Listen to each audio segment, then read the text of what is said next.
भूख का इलाका। फिनलैंड के जंगलों के बीच स्थित इस जगह को स्थानीय लोग इसी नाम से बुलाते थे। लेकिन फिर भूविज्ञानियों को यहाँ निकल और कोबाल्ट का बड़ा भंडार मिला। ये खनिज संसाधन ई कार की बैटरियों के उत्पादन के लिए बहुत जरूरी हैं। बाजार बड़ा है। यहाँ ऑपरेट कर रही कंपनी दुनिया भर में कच्चा माल बेचती है और मैनेजिंग डायरेक्टर योनी लुकारोइनेन के लिए मांग पूरी करना मुश्किल हो रहा है।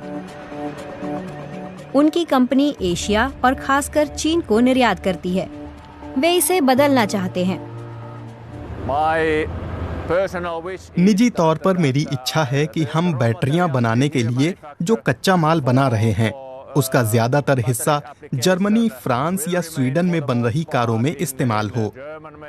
हमारा उत्पादन सालाना 10 लाख इलेक्ट्रिक गाड़ियां बनाने के लिए पर्याप्त है। कमोबेश इतनी ही इलेक्ट्रिक गाड़ियां अभी यूरोप में बन रही हैं। टेराफेम कंपनी यूरोप में सबसे बड़ी निकल खदानों में से एक को चलाती है। माना जाता है कि स्कैंडिनेविया में बड़ा खनिज भंडार है। जल्द ही जब यूरोप पूरी तरह ई कार का उत्पादन करने लगेगा, तब बैटरियां बनाने के लिए बहुत सारा निकल चाहिए होगा।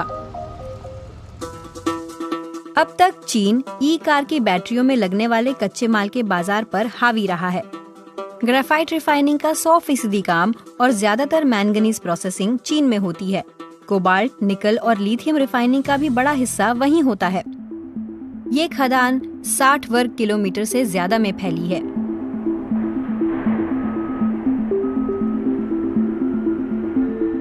निकाला गया खनिज अयस्क इन भंडारों में रखा जाता है।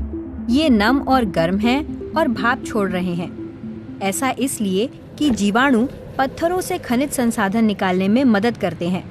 विशेषज्ञ इसे बायोलॉजिक लीचिंग या बायो लीचिंग कहते हैं। इस प्रक्रिया में 4 साल लगते हैं और ये ऊर्जा खपत वाले गलाकर धातु निकालने के पारंपरिक तरीके का विकल्प है।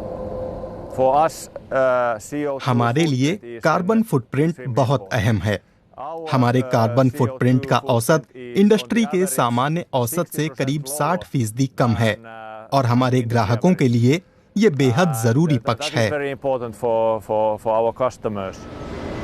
पारंपरिक उत्पादन में अयस्क को बेहद ऊंचे तापमान पर पिघलाया जाता है। फिनलैंड की खदानों में इतने ज्यादा कार्बन फुटप्रिंट वाली प्रक्रिया की जरूरत नहीं है। योनी लुकारोइनेन की कंपनी सबसे बड़ी खनन कंपनियों में 9वें नंबर पर है। वे कहते हैं कि उन्हें फिनलैंड में ई कार बैटरियों के उत्पादन में आई तेजी महसूस हो रही है। जर्मन BASF हरियावाल्ता में पीकैम उत्पादन के लिए एक प्लांट लगा रहा है।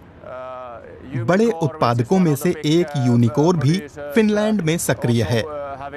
तो फिनलैंड के पास खनन का एक बड़ा ठिकाना बनने के तमाम बड़े मौके हैं। फिनलैंड में कार बैटरियों के लिए जरूरी खनिज संसाधन खूब है। कई खदानों की तो अब तक पड़ताल भी नहीं हुई है। मतलब कि उत्तरी यूरोप में मौजूद खनिज भंडार इतना बड़ा हो सकता है कि यूरोप के ई बैटरी उद्योग की चीनी निर्यात पर निर्भरता घट सकती है।